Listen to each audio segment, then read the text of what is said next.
Antes de Filadelfia están todos, excepto este chico que tuvo la urgencia médica. ¿El resto está? Ahí se quieren unir.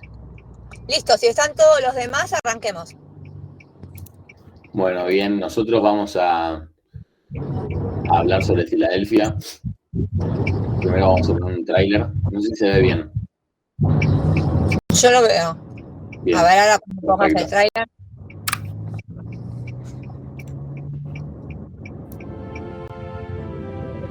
Empresas Highland se halla representada por Wyan, Wheeler, Hellerman, Tetlow y Brown. Y más exactamente, por su abogado asociado, Andrew Beckett. ¡Sí! ¡Bravo! ¡Bravo! ¡Bien! ¡Sí! ¡Bravo! Gracias. Le agradezco sinceramente su fe en mis posibilidades. Mr. Beckett. ¿Cómo está? ¿Qué le pasa en la cara? Tengo sida. Lo siento, yo... Busco quien me represente. ¿Quiere demandar a Wyan, Wheeler, Hellerman, Tetlow y Brown? He sido despedido de Wyan Wheeler. ¿Qué tienes en la frente, amigo? Andy, antes de empezar, quisiera decirte que todos los de esta sala somos amigos tuyos.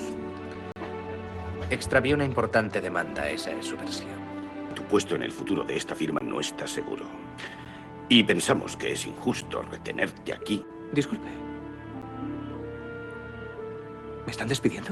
¿Aceptarías un cliente si pensaras constantemente: no quiero que este tío me toque? Existe una causa. ¿No quiero que me eche el aliento? Si no la acepta por razones personales, Gracias, eso es, no la acepto. entonces me decepciona. Señor, ¿no estaría más cómodo en la sala de investigación? No. ¿No sería usted el que estaría más cómodo? Beckett, ¿cómo está? Letrado. He encontrado abogado. Se van a decir cosas de juicio a resolverlo. Todo de su vida personal. Si frecuenta esos patéticos bares de Chestnut Street. Bien. ¿A qué otros locales de homosexuales acude? Por supuesto. ¿A qué grupos u organizaciones depravadas pertenece en secreto? Yo no eduqué a mis hijos para que fueran pisoteados. ¿Es usted un buen abogado, Andrew? Soy un abogado excelente. Andrew Beckett se está muriendo.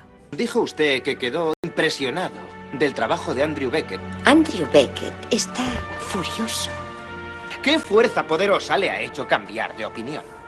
y quiere que alguien pague por ello. Se ha infringido la ley. Solo quiero lo que es justo, de derecho. ¿Recuerdas lo que es la ley?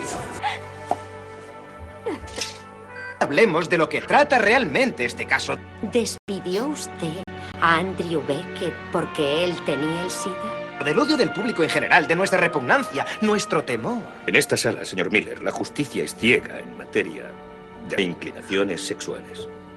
No vivimos en esta sala. Me encanta el derecho. ¡Es usted! ¡Protesto! Hoy es un buen día. Trajo el SIDA a nuestras oficinas. Odio este caso.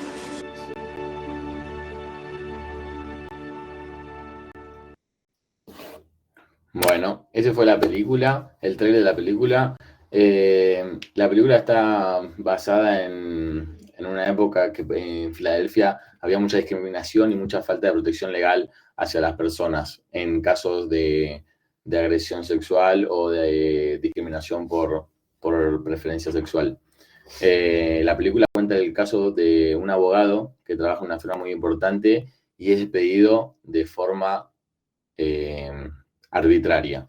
En la firma de abogados usan de excusa que él extravió y no presentó a tiempo un importante expediente, pero la realidad es que en una escena de la película muestran cómo uno de los integrantes de la firma se da cuenta que tiene marcas que sean relacionadas al HIV.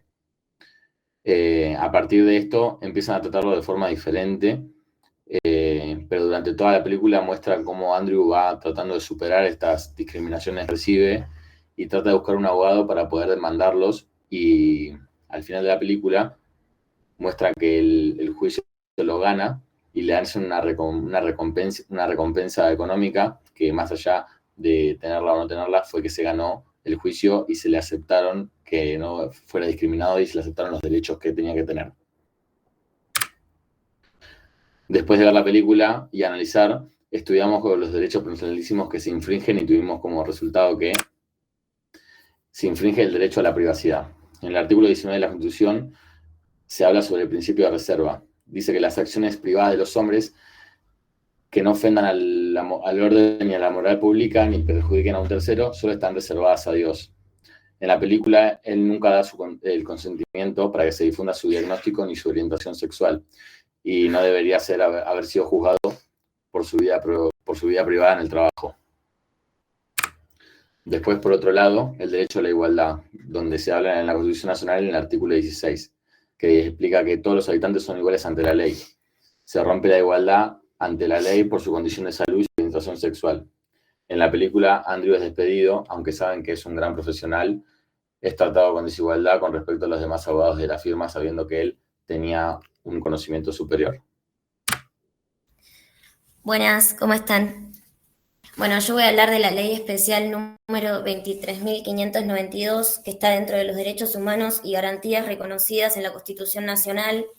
Esta ley establece que todo acto u omisión que impida, restrinja o menoscabe arbitrariamente el ejercicio de un derecho o garantía constitucional y que se base en un motivo discriminatorio debe ser dejado sin efecto y se debe reparar el daño. La ley se aplica a amplia gama de motivos como la raza, religión, nacionalidad, opiniones políticas o condición social. En el caso de Andrew podemos ver que la base del despido es su condición médica influida por su decisión sexual, por ende es meramente discriminatoria la orden de despedirlo.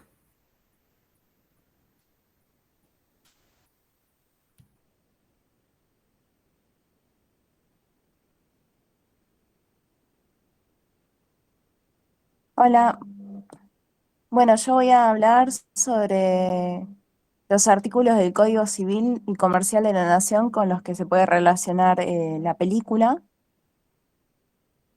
Bueno, se puede relacionar con el artículo 51 que trata sobre la inviolabilidad de la persona humana. Reconoce que toda persona es inviolable y debe ser tratada con respeto. En el caso del personaje Andrew, es tratado como alguien indeseable por tener VIH y ser homosexual. Su despido fue arbitrario y recibió desprecio público, vulnerando su dignidad. También lo podemos relacionar con el artículo 52, que trata sobre las afectaciones a la dignidad. Toda persona puede exigir que cesen los actos que la humillen o la desprecien y que lesionen su integridad moral o reputación. Andrew es humillado por sus colegas y desprestigiado injustamente. Pusieron en duda su capacidad profesional a raíz de su enfermedad y su orientación sexual. El artículo 53 trata sobre el derecho a la imagen. Nadie puede captar, reproducir ni divulgar la imagen de una persona sin su consentimiento.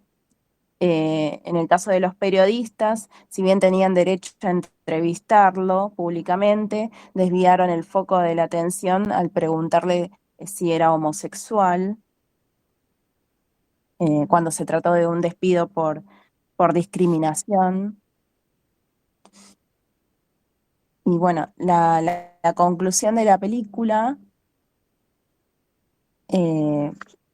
vendría a ser, después de atravesar un juicio intenso emocionalmente, Andrew se logra demostrar que Andrew fue despedido por ser diagnosticado con VIH y bueno, logra ganar el juicio.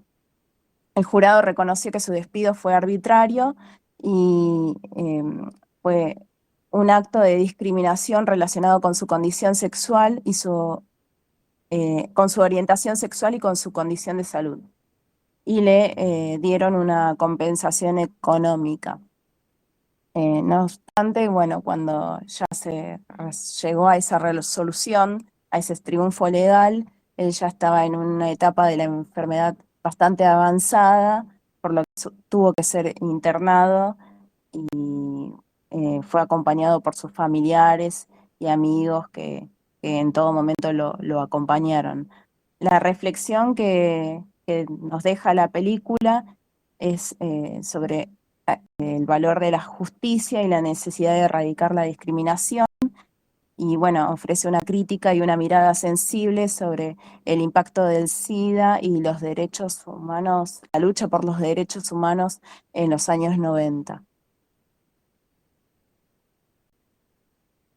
Bueno, ahí al final ahí están lo que usamos. Nosotros no usamos IA para hacer el trabajo, sino que usamos como base de la película y trabajamos sobre la Constitución Nacional, el Código Civil y Comercial y una ley especial.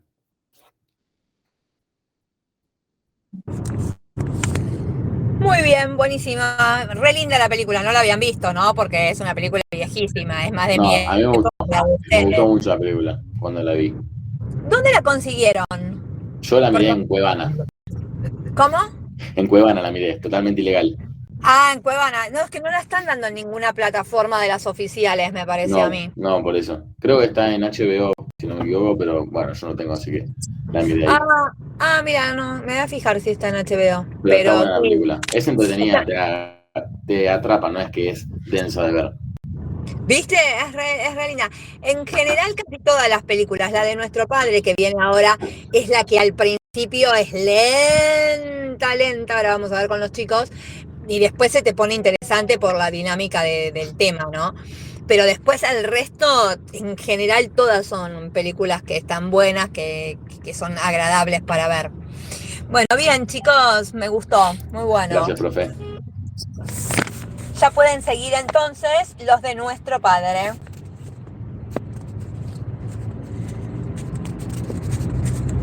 Bueno, profe, ahí comparto el archivo. Ah, buenísimo. Acuérdense del tráiler, que no me acuerdo si en Nuestro Padre lo tienen directamente en el Power o cómo era. Sí, está el video acá puesto. Buenísimo. Miramos. Bueno, nosotros somos el grupo 6 y elegimos el documental porque, bueno, a todos les toca una película, nosotros nos miramos un documental llamado Nuestro Padre.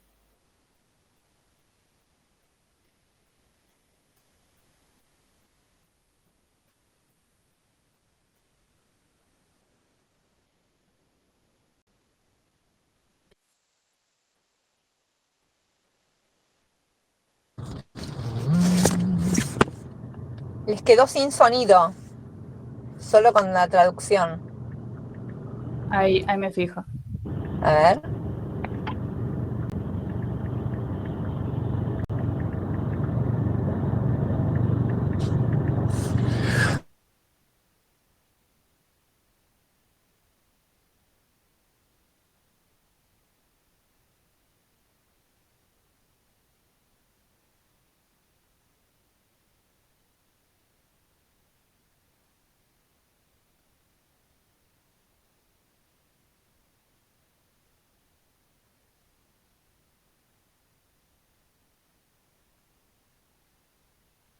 Ahí se escucha, o no sé.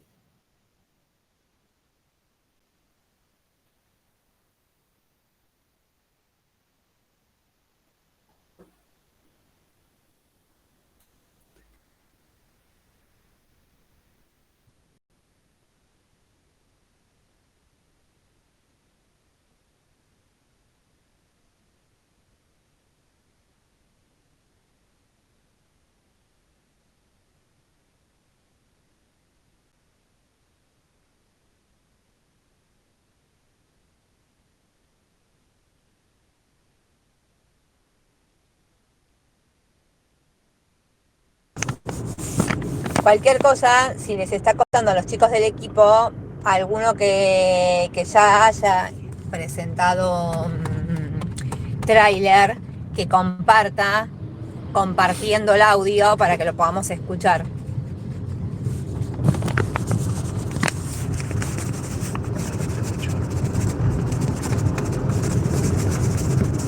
No estoy teniendo consenso, Tengo 0 quórum. Menos convocatoria imposible. No hay nadie presente.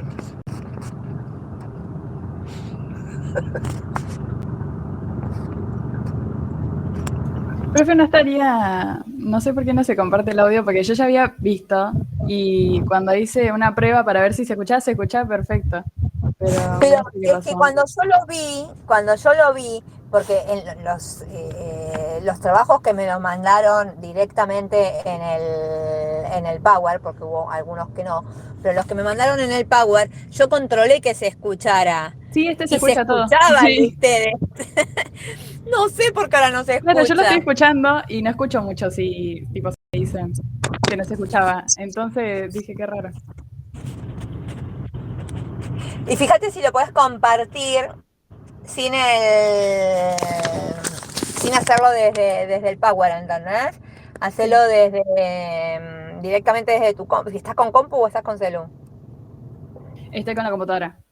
Ah, bueno, fíjate desde la compu de compartir el tráiler y no te olvides de compartir el audio. Dale, me fijo.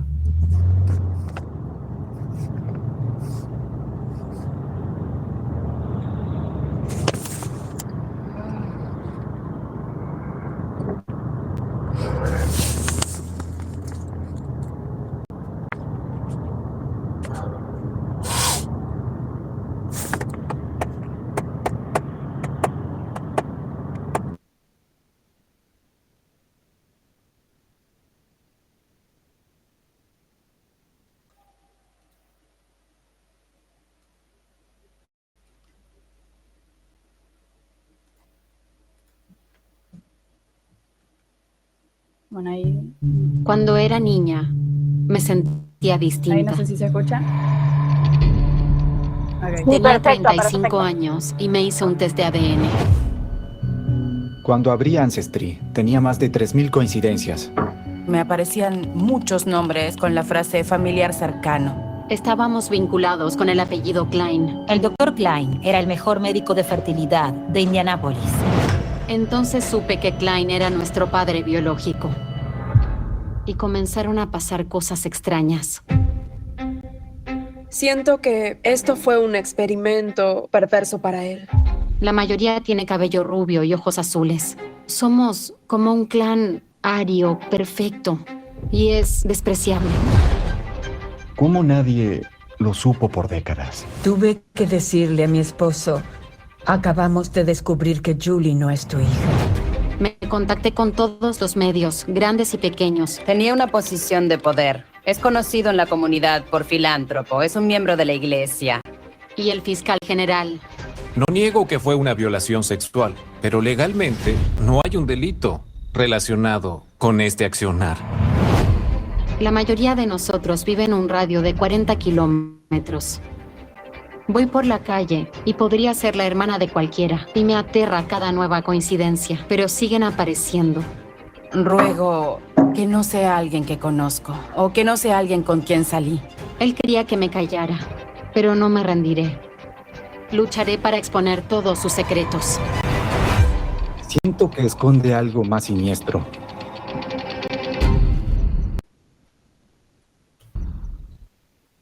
Bueno, ahí no sé si se vio bien o si se terminó todo.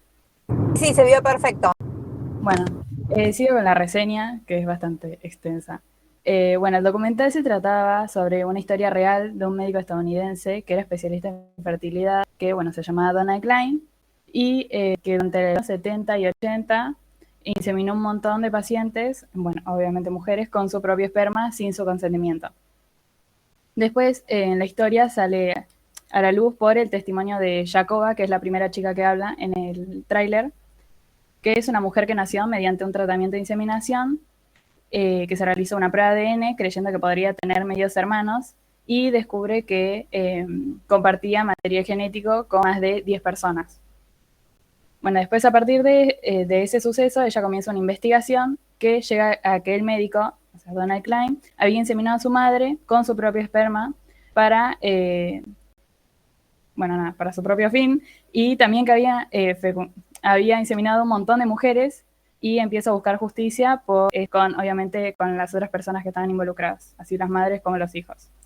a través de los testimonios, documentos judiciales, entrevistas, grabaciones, las reconstrucciones y bueno, su propia investigación, porque nadie la escuchaba, se revela que Klein era padre biológico de 94 hijos, o hasta ahí llegaron, nacidos mediante estas prácticas. Y finalmente la justicia estadounidense, bueno, no logró nada con Klein de forma adecuada y solamente fue condenado por delito de obstrucción a la justicia porque había mentido en su declaración diciendo que él no había hecho eso. Y lo que refleja todo el documental es que hay una ausencia de legislación específica y que faltan leyes para este tipo de casos, dejando a las víctimas sin respuestas porque al final no tuvieron solución y tampoco hubo ninguna ley hasta creo que 2016, porque esto fue en 2014. Y en 2016 pusieron una ley federal, pero después creo que la sacaron y no sé en qué quedó, la verdad. Bueno, nosotros tuvimos que relacionar el documental, obviamente buscando los derechos personalísimos en juego, y en este caso se muestra en el documental, se refleja una clara violación y vulneración de varios derechos personalísimos establecidos en el Código Civil y Comercial de la Nación. Lo primero que encontramos fue el artículo 51, que es la inviolabilidad de la persona humana, diciendo que la persona humana es inviolable y en cualquier circunstancia tiene derecho al reconocimiento y respeto de su dignidad. Nosotros pudimos relacionar las acciones del Dr. Klein con este artículo, ya que van en contra de este principio, y como este artículo protege a los derechos personalísimos vinculados a la dignidad y a la integridad de la persona, garantiza los siguientes derechos que, bueno, lo relacionamos ahí. El derecho a la integridad física y psíquica, diciendo que las mujeres fueron sometidas a un procedimiento médico en el que usó material genético distinto al acordado, porque muchas personas que sabían, ¿cómo se llama? que se habían ido a atender con él, no exactamente eran estériles o ese tema a los padres, sino que habían dado su material genético y claramente él no lo usó.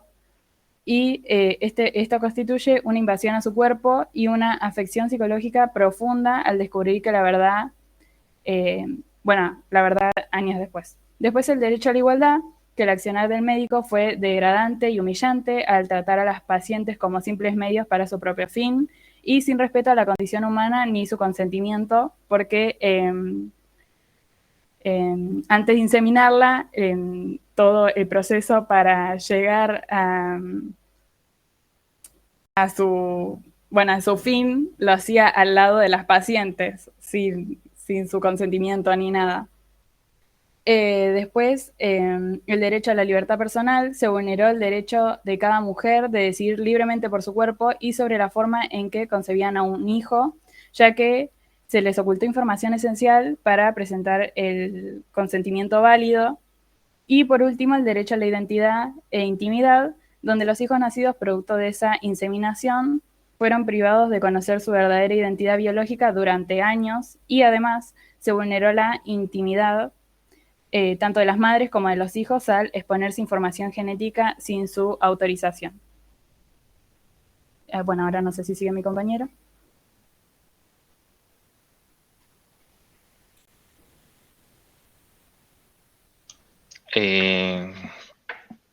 Me perdí, perdón. Es que ya justo hablaste de la identidad, la intimidad del artículo 52. No, claro, porque vos hablas del artículo, son casi lo mismo, pero vos hablas del artículo 52 y... Bueno, sí. Partimos del artículo 52, que dice que la persona humana que resulte lesionada en su intimidad personal o familiar, honra, reputación, imagen o identidad, o que de cualquier modo resulte menoscabada en su dignidad personal, puede reclamar la reparación de los daños sufridos.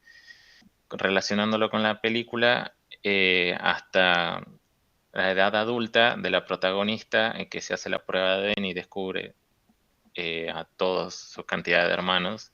Primero descubre 10, luego 40, hasta llegar a un total de 94, si no me equivoco. Se da cuenta de todas estas violaciones a sus derechos, a su dignidad, de la vida que pudo armar con su actual familia, la identidad que no resulta ser la que ella creía, la intimidad de la familia y su privacidad prácticamente.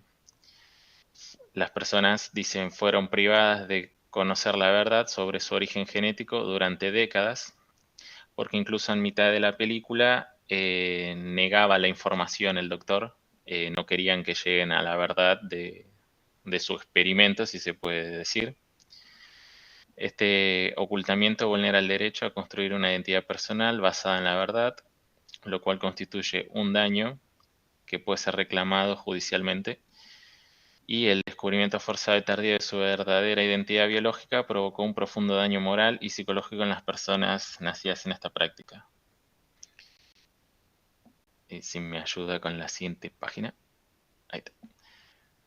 No solo se lesiona la identidad individual, sino también la intimidad familiar, ya que buscaban tener hijos. Al haber sido manipulada la concepción sin consentimiento informado, agrava la lesión de los derechos personalísimos involucrados. Este artículo 52 del Código Civil y Comercial habla de toda persona que sufra este tipo de lesión puede reclamar reparación.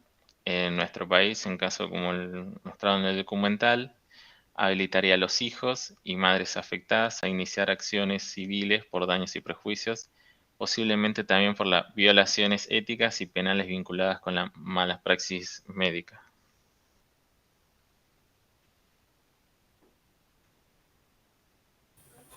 Bueno, yo voy a hablar del artículo 55, la disposición de derechos personalísimos, que dice: el consentimiento para la disposición de los derechos personalísimos es admitido si no es contrario a la ley, la moral o las buenas costumbres.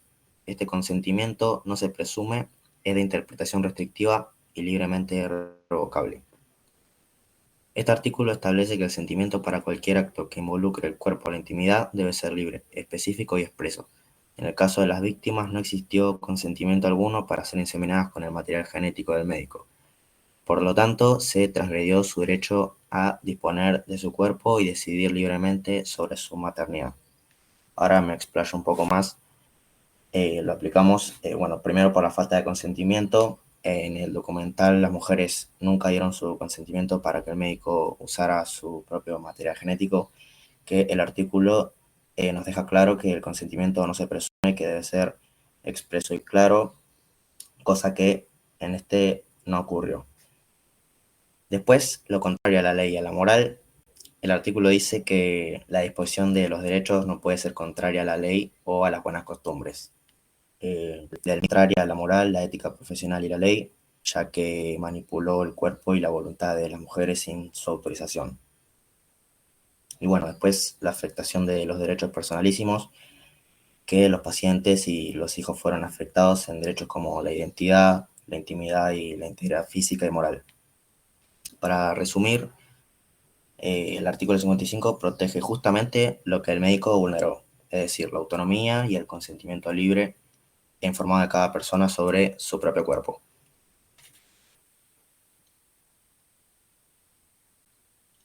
Bueno, yo voy a hablar del artículo 56 y 57. Primero tenemos el artículo 56, que nos habla sobre los actos de disposición sobre el propio cuerpo. Básicamente lo que dice es que una persona puede decidir sobre su propio cuerpo, pero siempre que eso no le cause ninguna disminución permanente en su integridad, ni sea algo contrario a la ley o a las buenas costumbres. En el documental, esto no se cumple porque el médico utilizó su propio esperma para inseminar a sus pacientes sin que ellas lo supieran ni lo autorizaran. O sea, les quitó la posibilidad de decidir libremente sobre su cuerpo o sobre el tratamiento que estaban recibiendo. Además, es una práctica abusiva y totalmente contraria a la ética médica, porque no hubo consentimiento informado y se violó su derecho personalísimo a disponer de su propio cuerpo.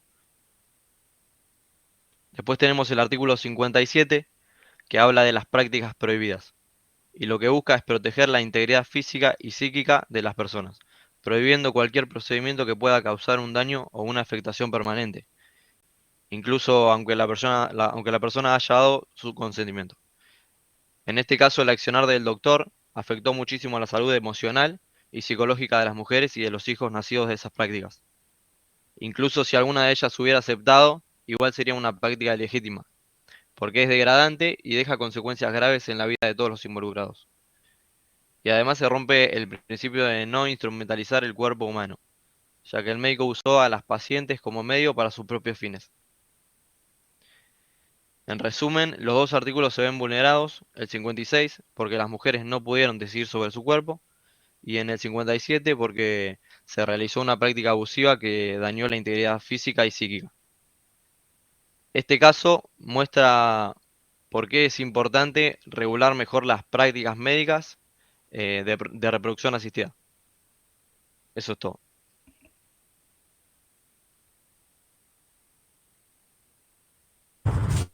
En definitiva, si bien el sabor que queda después del film es amargo, porque el médico tiene una sanción pecuniaria, el pago de una suma súper baja. Lo que sí está bueno, por el tema de la obstrucción a la justicia, lo que sí está bueno es que sirvió como precedente precisamente para dictarse una ley que evitaba y sancionaba, en realidad era una ley que sancionaba este tipo de situaciones con el objeto de evitarlas, claro está. Y fíjense ustedes, lo que habíamos visto en su momento cuando veíamos debido proceso y el artículo 18 de la Constitución que nos decía que nadie puede ser penado, ¿sí?, sino en virtud de una ley de origen anterior al hecho del proceso. Y en el momento en que ocurrieron los hechos, no había una ley que sancionara esta conducta del doctor Klein, y por eso es que, si nosotros lo transponemos a la ley nuestra, tampoco hubiera podido ser condenado. ¿Por qué? Porque no había, en ese momento, no era un delito, no era una conducta sancionada, una conducta penada por el ordenamiento jurídico, ¿se entiende? Así que lo que fue bueno fue eso, fue que a partir de ahí se incluyó esta conducta como delito en el código.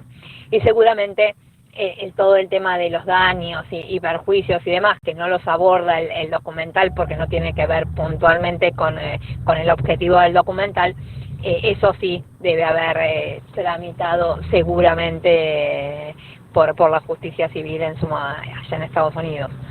Pero bueno, interesante, y además porque además de tocar el tema de los derechos personalísimos, nos remonta también a la necesidad de ley anterior al hecho del proceso del 18, ¿no? Y aprende a dejar que lo que sea. No escuché, perdón.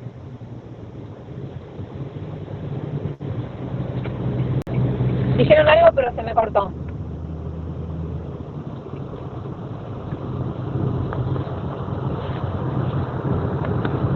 Bien, medio densa, la película en realidad no densa, medio lenta, ¿no? Al principio, el documental.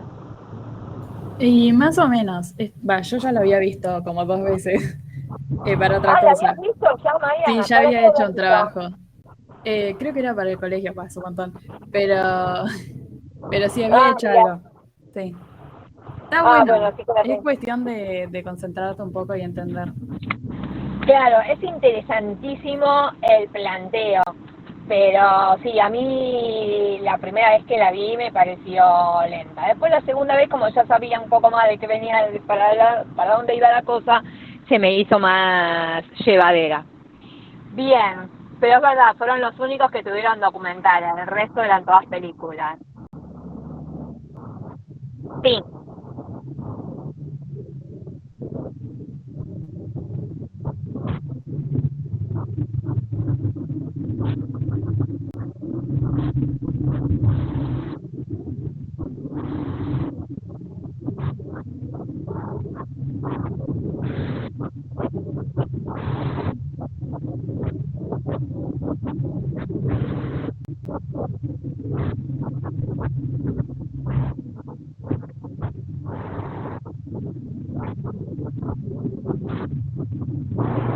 Ah, ¿y en qué estado? ¿Te acordás?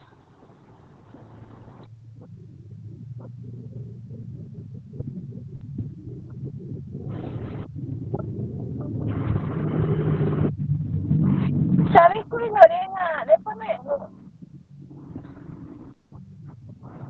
Ah, claro, porque viste que depende... Claro, porque viste que depende del estado. En esta situación puntual se agravaba la cosa el hecho de que era un lugar muy pequeño, con lo cual el riesgo, además de que entre medio hermanos tuvieran relaciones y tuvieran un hijo, era terrible por la exposición también a malformaciones. Que igual, profe... ¿Sabes? Ay, perdón. Ah, mira. Ah, bueno, más o menos parejo. Lorena, ¿sabes qué te voy a pedir? Que me tirás después por mensajito la película.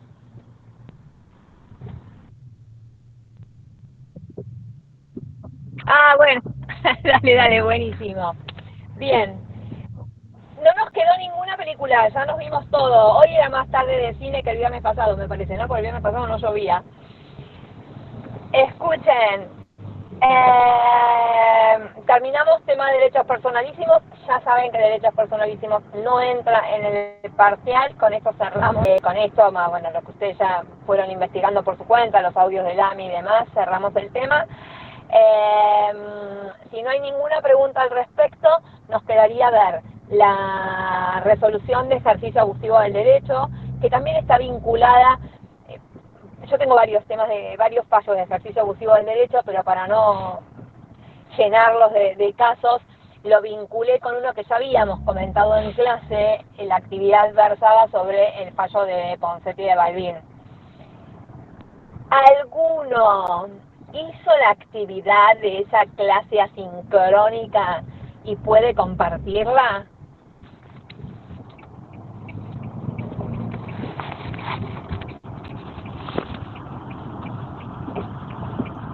Creo que sí, profe.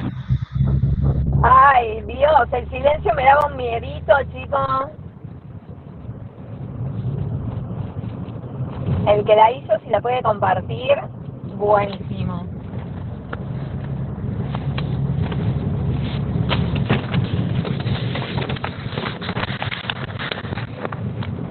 Ah, bien, Matías.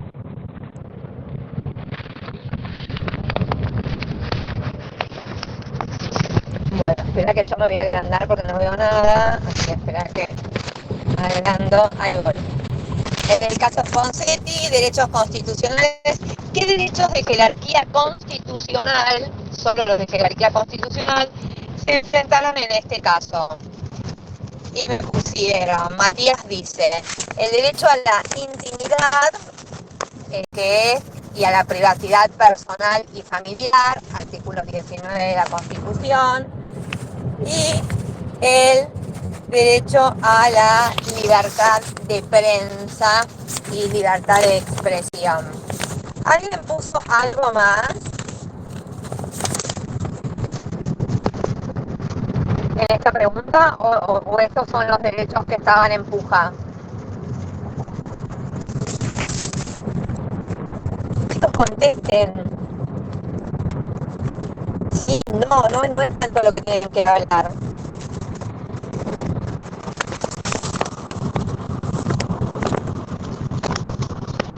Vamos a hacer algo, al silencio lo voy a considerar manifestación de la voluntad. ¿Se acuerdan que el silencio no es manifestación de la voluntad, a menos que surja de la ley o de la convención de partes? Y nosotros vamos a convenir que el silencio confirma que lo que puso Matías es lo que pusieron todos, ¿ok? Bien.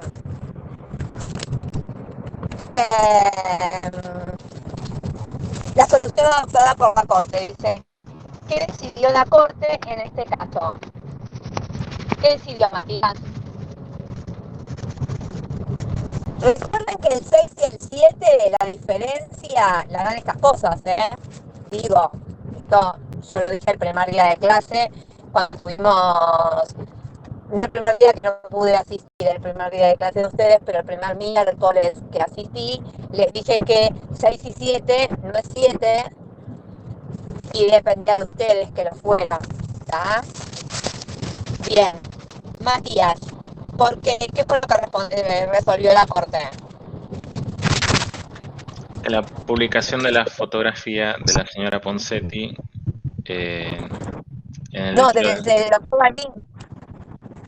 ¿Cómo, perdón? Ponseti es la que inicia, del doctor Balbín en la fotografía. Ponseti es la de viuda que Balbín. inicia la acción. Ponseti, claro, es Balbín, pero ella es la que inicia la acción.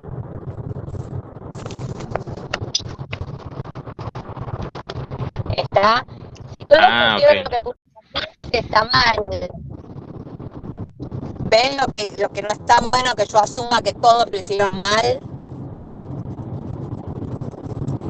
Matías, esa es la parte actora, es decir, la que inicia el reclamo de daños. ¿Y en qué se basa?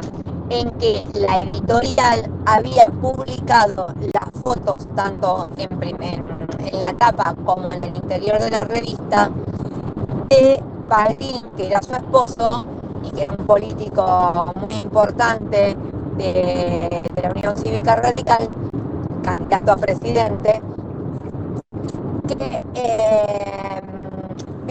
violentando precisamente su intimidad, porque nadie había autorizado a sacar estas fotografías.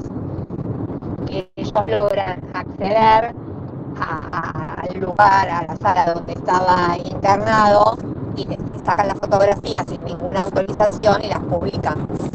Así que ahí arreglalo, que es la Corte Suprema, que la fotografía del doctor Balbín en el lecho de enfermo y sin su consentimiento constituía una violación al derecho a la intimidad, exactamente. En consecuencia, consideró que la editorial había incurrido en un ejercicio abusivo del derecho de libertad de prensa. Bien. Solo con ese comentario, perfecto. Vamos a los fundamentos. ¿Por qué consideró la Corte que la publicación de la foto configuraba un ejercicio abusivo del derecho? Y ustedes copien una frase que les sea representativa. Y vos pusiste, ¿qué pusiste, Matías? Que yo no veo nada, que tengo muy chica la letra. La Corte sostuvo que el derecho de prensa no es absoluto y debe ejercerse dentro de límites razonables, especialmente cuando colisiona con otros derechos fundamentales. Y la frase del fallo: el ejercicio de la libertad de prensa no puede extenderse hasta invadir la esfera de la vida privada de las personas sin su consentimiento, pues ello implica un abuso de derecho. Perfecto. Bien, también voy a asumir que todos pusieron la misma frase. Ponele. Y la síntesis personal es que en una frase breve, bueno, ¿qué enseñanza nos dejaba? ¿Y a vos qué enseñanza te dejó, Matías? Ahí puse que todo fallo derecho tiene límites, su ejercicio no debe causar daño a terceros, de lo contrario se convierte en un abuso de derecho para restringir la seguridad. Se convierte en un abuso. Claro, en definitiva no hay derechos que sean absolutos, ¿no? Ningún derecho es absoluto.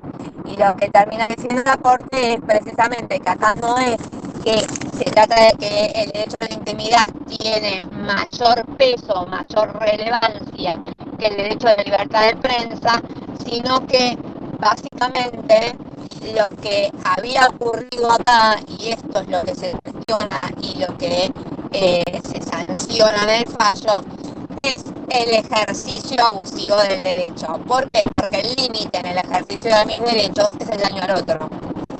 ¿Estamos? Así que bien, muy bien, Matías. Gracias, Matías, muchas gracias. Gente, nos queda un rato nosotros las actividades de derecho privado las empezamos a resolver la semana próxima, porque creo que yo les puse fecha de entrega para la semana próxima, ¿verdad? Para el viernes que viene y el otro. Sí, sí. Sí, bien. Entonces, esta hora de clase la pueden aprovechar para preguntarme todas las dudas que tengan de los temas que vimos hasta ahora. Porque el próximo miércoles yo arranco directamente con tema nuevo, no con repaso. Vieron que muchas veces hago un repaso en la clase de lo que fue la clase anterior. No va a ser este el caso de este miércoles, porque tenemos este rato para el repaso. Así que dudas respecto a la clase de el miércoles, este último, el de esta semana. Recuerdan que vimos modalidades, ¿sí? Condición, plazo y cargo. Recuerden que las modalidades eran elementos accidentales de los actos jurídicos, que quería decir que podían o no estar, y que el hecho de que estén o no estén no afectaban su validez, ¿ok? ¿Se había quedado claro? Sí, perdón. No, yo iba a consultar que si al final de la clase te podía llegar a consultar porque no pude ir el miércoles y todavía no me puse a hacer lo que vivieron el miércoles. Bueno, aprovechamos y repasamos ahora un poco entonces. Estas tres situaciones de condición, plazo y cargo son elementos, son modalidades, elementos accidentales de los actos jurídicos, como te decía recién. Una condición es, ¿quién se anima a explicarle a Ignacio lo que es una condición? Apelen a las notas que tomaron el miércoles.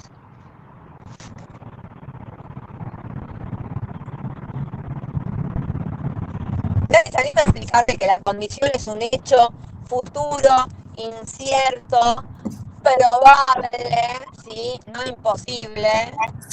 ¿Era suspensiva y resolutoria también? Es la clasificación. Ah. Exactamente. Me Se equivoqué. clasifica la condición. Una cosa es el concepto de la condición y otra cosa es cómo las clasifico, ¿ok? El concepto es este que estaba diciendo yo. Un hecho futuro, incierto, no imposible, no contrario a la moral, al orden público y a las buenas costumbres. Y pueden ser resolutorias o suspensivas. Un ejemplo de cada una. ¿Quién se anima? Vamos.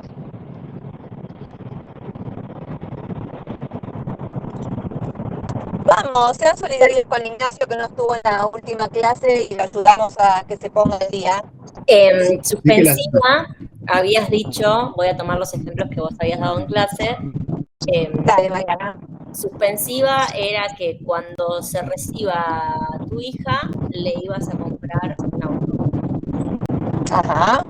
Y resolutoria, que me acompaña algún compañero, porque no me acuerdo bien, era que le ibas a mantener los gastos hasta que cumpla cierta edad, ¿puede ser? Hasta que se reciba. Uno es cuando nace y el otro es cuando... O hasta que cumpliera tantos años. Claro, porque, ojo, que si es hasta un determinado momento, que cumpla determinada cantidad de años, ahí no estoy en una condición, estoy en un plazo, porque es un hecho futuro y cierto, fatalmente va a ocurrir. ¿Está? Ojo ahí. En la condición suspensiva, la ocurrencia del hecho condicionante genera el nacimiento de la obligación y del derecho. En la resolutoria, el acaecimiento, la ocurrencia del hecho condicionante libera la obligación y genera la pérdida del derecho. ¿Está? El plazo se diferencia de la condición porque la condición es futura e incierta, mientras que el plazo es futuro y cierto. Y ahí estaba el ejemplo de te pago una mensualidad hasta que cumplas 21 años. ¿Sí? ¿Quedó bien, Mariana? Sí. Buenísimo. ¿Se entendió, Ignacio? Eso es uno de los temas que vimos, modalidades. Y el cargo es una obligación de dar, una obligación de hacer algo, una obligación de no hacer algo. Está, y damos en clase el ejemplo de que yo dono un inmueble y a la persona a la que se lo estoy donando le impongo el cargo de que todos el primer viernes de cada mes le abra las puertas del inmueble para la reunión de gente de la tercera edad. ¿Sí? Entonces, la persona que recibe el inmueble va a tener la obligación todos los primeros viernes de cada mes de permitir que en ese departamento, en esa casa, se reúnan las personas mayores, los adultos mayores, para realizar actividades en conjunto. Si no cumple con esa obligación que le estoy imponiendo, yo puedo exigirle el cumplimiento o revocar la donación, es decir, dejar sin efecto la donación y que la persona que recibió el inmueble deje de ser propietario de ese inmueble, que va a volver a mí. ¿Se entendió? Sí, perfecto. ¿Sí? Bien. Además de modalidades, ¿qué vimos? Los vicios de los actos jurídicos, ¿no? Sí. Y también la solemnidad, pero eso lo vimos antes como repaso. Eso lo habíamos visto antes en el repaso cuando hablamos de la clasificación de los actos jurídicos. Y vamos a volver sobre el tema de la solemnidad este próximo miércoles, el miércoles de la semana que viene, cuando veamos los elementos esenciales del acto jurídico. Así que no lo voy a repasar hoy porque es un tema que se ve nuevamente con los elementos esenciales del acto. Habíamos visto los vicios de la voluntad y hablamos del error, el dolo y la violencia. Los dos primeros, Ignacio, error y dolo, afectan un elemento interno de la voluntad, que es, recordad que tenía 3 elementos internos la voluntad y uno externo. El que afectan, el elemento afectado por error y por dolo es la intención, ¿sí? El error es... ¿Qué es el error, chicos? El conocimiento equivocado. Muy bien, Renato. El error es el conocimiento equivocado. Y yo agregué ahí que en nuestra legislación, error e ignorancia, es decir, falta de conocimiento, se asimilan. Tienen el mismo tratamiento. Entonces, el error puede, si yo celebro un acto con un conocimiento equivocado, eso afecta a la voluntad, es decir, porque yo no quería celebrar ese acto, quería celebrar otro acto. Entonces, si se dan determinados requisitos, se puede plantear la nulidad. ¿Qué requisitos tenían que darse para que el error posibilitara el planteo nulidicente? De hecho, fantástico. Contrariamente al error de derecho que no está permitido en el código. Bien, error de hecho. ¿Qué más? Esencial. Esencial. Es decir, que recayera sobre la naturaleza del acto. Yo pienso que estoy celebrando una donación, es decir, que me están regalando un inmueble y no, resulta que estoy celebrando un acto de compra-venta. O sobre alguno de los elementos del acto de los esenciales, sobre el sujeto, sobre el objeto, sobre la causa. ¿Qué más? Esencial, derecho, determinante. ¿Qué quiere decir? Si yo no hubiera tenido el conocimiento equivocado, no hubiera celebrado el acto.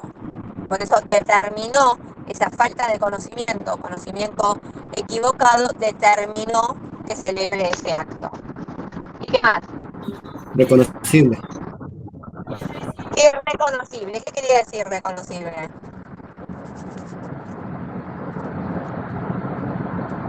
¿Qué significa que el error sea reconocible? Que se pueda justamente reconocer, que se pueda tomar conciencia del error y podría ser bilateral o unilateral de receptación. Lo toco un poquito, Mariana. Puede ser que la otra parte se daba cuenta del error y lo dejaba pasar. Exacto, Sí. ahí va Mariana. En los contratos bilaterales o unilaterales recepticios, que tienen que ver con las categorías de contratos que vimos o la clasificación que vimos antes, en la clase anterior, el miércoles último no, sino el anterior, en ese tipo de contratos, ¿sí? O de actos jurídicos, si la otra parte advierte que yo me estoy equivocando y me deja hacer, entonces estoy en un error reconocible. Si la otra parte no se da cuenta, no advierte que yo estoy en una equivocación, entonces me va a estar faltando uno de los requisitos, ¿está? Y no va a ser pasible de nulidad ese acto jurídico. ¿Se entiende esto? Sí, se entiende. Sí. Ya te estoy diciendo más cosas cerradas que correctas, perdón.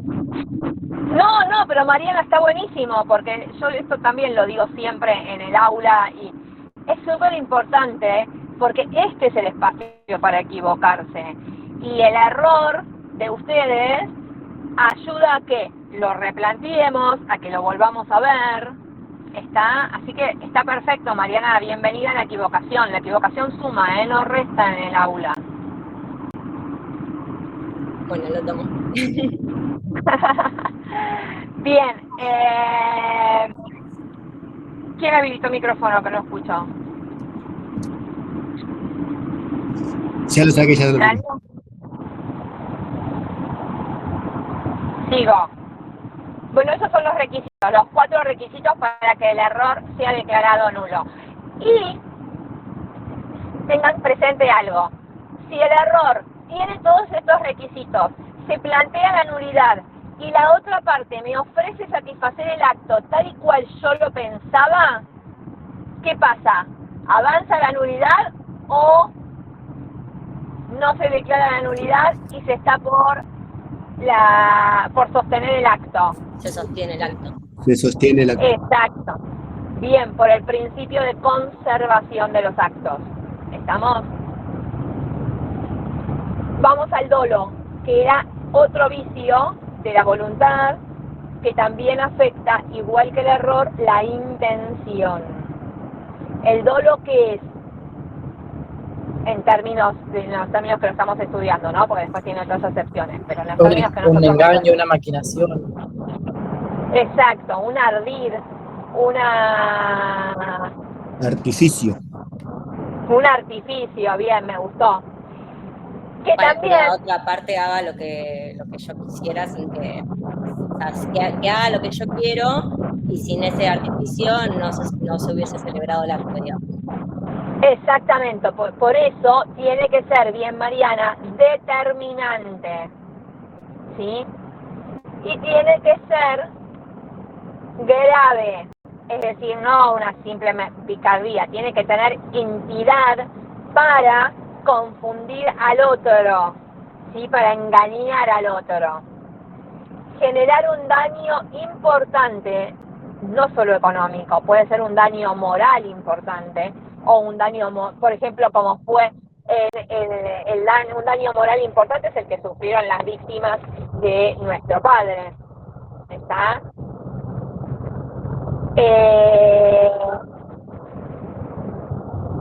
Bueno, insisto, material, moral, material y moral. ¿Hecho? Y no tiene que haber dolor recíproco. ¿Por qué? Porque el que juega sucio no puede exigir que el otro juegue limpio. ¿Está? El que obra de mala fe no puede exigir que el otro lo haga de buena fe. Esos son los 4 requisitos que tienen que presentarse para que el dolo cause la nulidad. ¿Está? en definitiva tiene que ser un dolo esencial, pero no me pongan en el parcial tiene que ser un dolo esencial, porque yo necesito saber que ustedes saben qué es un dolo esencial, que es el que precisamente reúne estos 4 requisitos. ¿De hecho? Sí. Bien. Y hablamos también de la violencia, que la violencia es un vicio de los actos jurídicos, pero ya no va a afectar la intención, como el error y el dolo, sino que va a afectar qué elemento interno de la voluntad. La libertad. Exacto. Esa libertad que nos permite optar entre celebrar o no un acto jurídico libres de coacción, libres de amenazas, libres de una fuerza física que me genere precisamente el realizar un acto que sin esa fuerza física, que debe ser irresistible, no hubiera realizado. ¿Está? Error, artículos, Ignacio anota, error, artículos 265 al 270. Dolo, artículos 271 al 275. Violencia, artículos 276 al 278. Y un tema que también explicamos en la clase y que no lo comentamos hasta ahora, es que tanto la acción dolosa, es decir, el engaño, el ardid, esa maquinación, o la fuerza física irresistible, las amenazas, la coacción, pueden ser ejecutadas por una de las partes o por un tercero. ¿Lo recuerdan? ¿Qué diferencia hay en un caso y en el otro? Si no se acuerdan, vayan al artículo 274 y 275 y ya lo vemos. Y de paso, o Ignacio, si vos estás con código, léenos vos el 274 y el 275, por favor.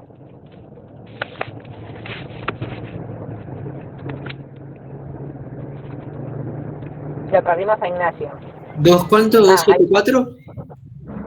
274, dame un segundo que lo encuentro. Estaba en el 900. 274 y 275, sí. Estaba en el 900 de la clase pasada. Ah, porque estabas en el 966 en adelante, que es la clasificación de los actos jurídicos. Va de los contratos, perdón. Bien. Sujetos. El autor del dolo esencial y del dolo incidental puede ser una de las partes del acto o un tercero. Hasta acá lo que habíamos dicho. Vamos. Responsabilidad por los daños causados. El autor del dolo esencial o incidental debe reparar el daño causado. Responde solidariamente a la parte para que en el tiempo de la celebración del acto que tuvo conocimiento del dolo del tercero. Es decir, que quien llevó a cabo el ardid, la mentira, el engaño o, en el caso de la violencia, la fuerza física o la amenaza, es el que debe responder. ¿Sí? Ese es el que responde por daños. Pero si ese que ha sido el autor no es parte del acto jurídico, y el que es parte conocía de el ardid, el engaño, la fuerza que estaba ejerciendo, entonces responde solidariamente. ¿Sí? ¿Lo entendiste, Ignacio? Sí, más o En menos. este caso responden ambos. ¿Por qué? Porque en definitiva habría por parte del que conocía que el tercero estaba engañando y que por eso se estaba celebrando el acto, hay mala fe. O el que conocía que la persona estaba celebrando el acto con él bajo amenaza de un tercero, está obrando de mala fe. Y la mala fe va en contra de los principios generales del derecho, porque se acuerdan que cuando arrancamos en una de las primeras clases, si no la primera, en derecho privado, dijimos que la buena fe es un principio rector en materia de derecho. Está la buena fe como modelo de conducta. Perfecto. Sí, ¿quién me preguntó algo? Sí, yo. Sí. Un ejemplo de esto último que dijo puede ser, así me queda mejor. No entiendo. Ah, de esto de la ejecución por parte de un tercero. Sí. Yo celebro un acto jurídico con Mariana, ¿sí? Y resulta que vos la estás amenazando a Mariana de una manera grave, de una manera que que ella siente que si no celebra el acto jurídico conmigo va a sufrir un mal inminente, ¿sí? O la estás ejerciendo una fuerza física irresistible que a ella no le permite negarse a celebrar el acto jurídico conmigo. Vos respondés por los daños que le has causado a Mariana. Y yo respondo solo si conocía que vos estabas ejerciendo esa fuerza física irresistible o esa amenaza grave que la hace ejecutar el acto. Si yo no lo sé y sos vos el que ejecutás el acto y yo nada de eso sé, no voy a responder. ¿Por qué? Porque el que responde es el autor, solo que solidariamente la parte si conocía la conducta del tercero. ¿Se entendió ahora? Ah, sí. Listo, gracias. No, por favor. Mariana, el pago de los daños lo recibo en dólares, aviso. Muy bien. Y sobre todo en este momento que no sabemos qué va a pasar después de las elecciones. Bien. ¿Qué más? Y además, si se convino en dólares, bien, Mariana, que avisaste, porque la operación que se ha convenido en dólares en los términos del 765 y 766 del código tiene que ser cumplida en esa moneda. Así que zafaste, Mariana. Después no se van a poder excusar.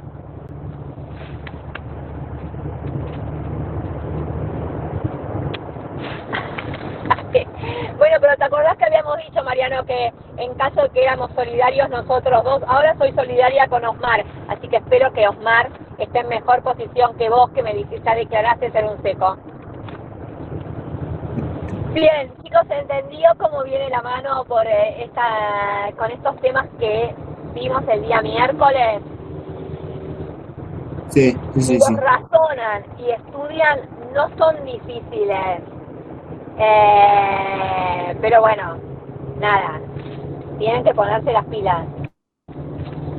¿Introduzco tema nuevo? Sí, por favor. Terminamos. Porque yo el miércoles tengo algo y no voy a poder ir a la clase. Ya estoy viendo que va a dar así. Bueno. El miércoles igual lo que voy a ver son los elementos del acto jurídico, sujeto, objeto, forma y causa. Si quieren, si tienen un ratitín, cortamos a las 8, ¿les parece? Dale. ¿Se bancan 13 minutos más? Sí. Dale. Dale, a las 8 de la noche cortamos. Vimos, dentro de lo que se llaman vicios de los actos jurídicos, hasta ahora solo los vicios de la voluntad, error, dolo y violencia. Hay un vicio que es un vicio autónomo, que es la lesión, que también da lugar, es el artículo 332 del código, un solo artículo, súper rico el artículo. ¿Por qué?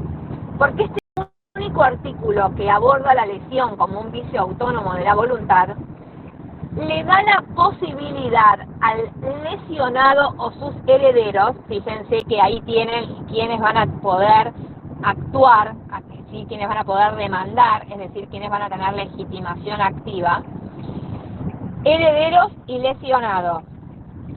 Le da la posibilidad de plantear la nulidad del acto jurídico o plantear la adecuación, ¿sí?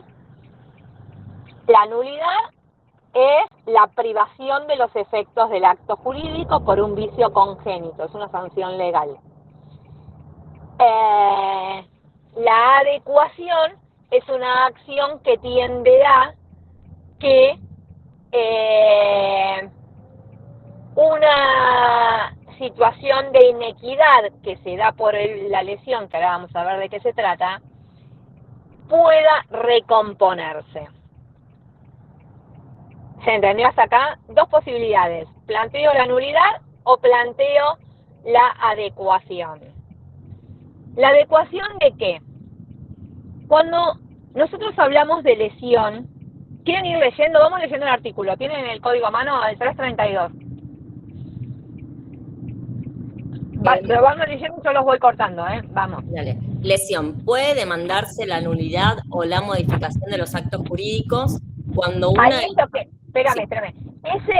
Esos son los dos remedios procesales. Adecuación o modificación del acto jurídico. Nulidad, perdón, o modificación del acto jurídico, que es precisamente la adecuación. Bien, los dos remedios procesales de la lesión. Seguimos. Cuando una de las partes, explotando la necesidad, debilidad psíquica o inexperiencia de la otra, obtuviera por medio de ellos una ventaja patrimonial evidentemente desproporcionada y sin justificación.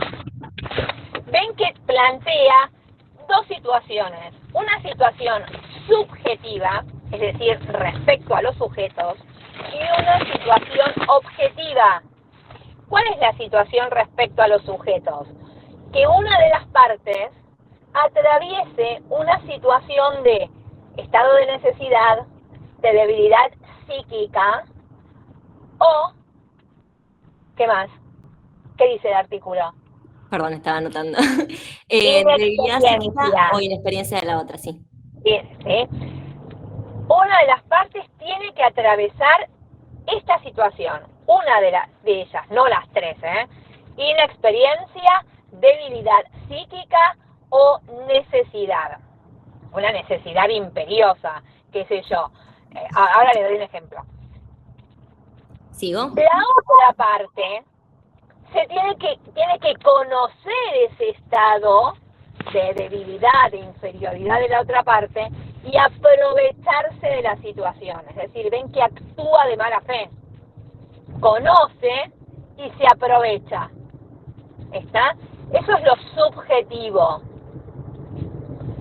La cuestión objetiva es que esta persona que se aprovecha de la debilidad del otro va a tener una ventaja patrimonial evidentemente desproporcionada e injustificada. Cuando digo evidentemente desproporcionada, el legislador está haciendo referencia no a una diferencia sutil entre las prestaciones, sino a algo grosero, a algo que se advierte prácticamente a simple vista. ¿Está? Y esa desproporción no tiene que tener ninguna justificación. Voy a dar un ejemplo. Si yo le alquilo a mi amiga de la infancia con la que hice desde salita de 2, vive en el interior del país. La hija va a estudiar en Capital y entonces yo le alquilo un departamento que tengo por un precio bajísimo, solamente representativo. Paga los gastos y me tiene que pagar 50.000 pesos por mes, ¿sí? Yo celebro el contrato, lo ejecutamos, avanzamos en esto, el contrato lo celebro por 2 años. Durante la vida del contrato yo fallezco. Mis herederos, que no conocían a esta chica, que no sabían que era la hija de mi amiga de la infancia, ven el contrato y dice, bueno, se ve que mamá ya estaba en un estado de debilidad psíquica cuando celebró este contrato, porque fíjate que celebrar un contrato de este valor por un departamento en las zonas de facultad, evidentemente mamá estaba mal, esta chica lo sabía, se aprovechó de la situación y sacó provecho de eso. Inician el reclamo. ¿Por qué pueden iniciar el reclamo? Lo pueden iniciar porque dijimos que eran, bueno, en el último párrafo en realidad, en el último párrafo del artículo dice que lo pueden iniciar el lesionado o los herederos. Y cuando le inician el reclamo a esta chica no solamente va a demostrar que yo no estaba en un estado de debilidad psíquica, sino que además va a poder demostrar que si yo estaba en un estado de debilidad psíquica, ella no lo conocía, pero además va a poder demostrar que esa desproporción tan grosera en las prestaciones, es decir, entre el valor del canon locativo y lo que el inmueble en realidad valdría, valor de mercado en alquiler, se debía a que era la hija de mi amiga de toda la vida. Ven que ahí se cae uno de los presupuestos, que es el de injustificada. ¿Está? Todos los presupuestos tienen que darse. Los subjetivos, persona en estado de inferioridad, debilidad psíquica, inexperiencia o estado de necesidad, y que la otra parte lo conozca y lo aproveche. ¿Lo aproveche para qué? Para obtener la ventaja desproporcionada e injustificada. ¿Lo vieron? Sí. ¿Sí? ¿Se entendió? Todos los presupuestos tienen que estar. Si falta uno, no hay lesión. Si hay una situación de que yo efectivamente atravesaba una situación de debilidad psíquica, pero la otra parte no lo conoce, entonces no hay lesión, porque no está el aprovechamiento de la situación. Todos y cada uno deben darse. Con que uno no se dé, se excluye este instituto. ¿Vamos? Vamos, que nos quedan 4 minutos. Vale. Seguimos, ¿qué? Perdón. ¿Sigo leyendo? Sí, por favor, Mariana. Dice, Hola, se presume, excepto prueba en contrario, que existe tal explotación en caso de notable desproporción de las prestaciones. Bueno, ahí le da el alcance de lo que es excesiva onerosidad. Aclara un poco qué es esto de excesiva onerosidad, que es un poco lo que les mostraba yo recién, ¿no? Que las prestaciones, que la obligación de una parte y la de la otra no tienen una equivalencia, ¿está? Que es lo que debe darse en los contratos bilaterales. Las obligaciones tienen que tener un sinalagma, tienen que tener una equidad. Bien. Dice, los cálculos deben hacerse según valores al tiempo del acto y la desproporción debe subsistir en el momento de la demanda. La lesión es una ineficacia o tiene que ser congénita, ¿sí? ¿Qué quiere decir congénita? Que tiene que estar presente en el momento del acto, ¿sí? Si no, no hablamos de lesión. Si es una situación sobreviniente, no hay lesión. Tiene que ser, es otro instituto, no la lesión. Pero además, para poder exigir la adecuación del contrato a la nulidad, esa desproporción tiene que sostenerse en el momento en que inicio la demanda.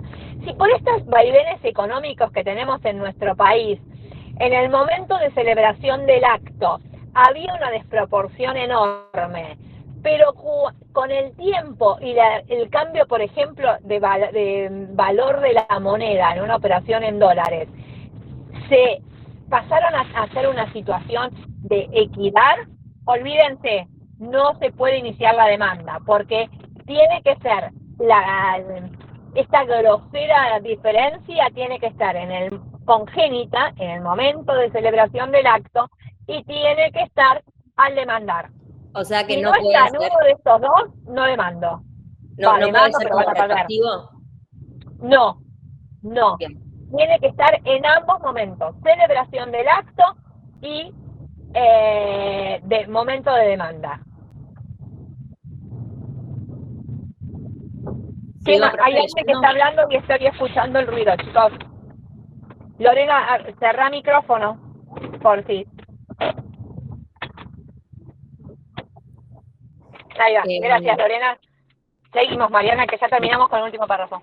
El afectado tiene opción para demandar la nulidad o un reajuste equitativo del convenio, pero la primera de estas acciones se debe transformar en acción de reajuste si este es ofrecido por el demandado al contestar la demanda. Entonces, las dos acciones son las que dijimos al principio. En el primer párrafo ya nos daba los dos remedios procesales, ¿sí? El reajuste, y que es la adecuación de las prestaciones, y la nulidad. Ahora, si elijo ir por la nulidad, y la otra parte, el demandado, el que se aprovechó de la situación, me ofrece reajustar la contraprestación a su cargo para que sean equitativas, se reencausa la acción por modificación del acto. ¿Por qué? Por el principio de conservación de los actos jurídicos. Porque en definitiva me está ofreciendo que esa contraprestación inequitativa pase a ser de un valor equivalente a la prestación que estoy dando. ¿Se entiende? Yo tengo las dos acciones. Si voy por la conservación, por la de adecuación, bárbaro, reclamo la adecuación, el reajuste. Y la otra parte tiene que reajustar. Y se discutirá a cuánto tiene que reajustarse. Ahora, si voy por la nulidad y la otra parte me opone el reajuste, discutiremos entonces a cuál es el valor que debe tener la prestación a su cargo. Pero ya no puedo seguir con la nulidad, porque, insisto, exprima el principio de conservación de los actos. Es como en el error. Cuando demando la nulidad, la otra parte me plantea ejecutar el acto tal y cual yo lo pensé, entonces la acción de nulidad se me cae. Y acá pasa lo mismo. La acción de nulidad se reencausa. ¿Lo ven? Sí, sí. Fantástico. ¿Qué sigue? Lo último que queda es lo que habías dicho, solo el lesionado, sus herederos pueden ejercer la acción. Es decir, quienes tienen la legitimación activa para demandar. ¿Se entendió, lesión? Sí. Buenísimo, gente, y lo logré, ¿eh? Que me fui 2 minutos nada más. Si no hay dudas, terminamos, nos vemos el miércoles. Si hay alguna duda, la despejo ahora.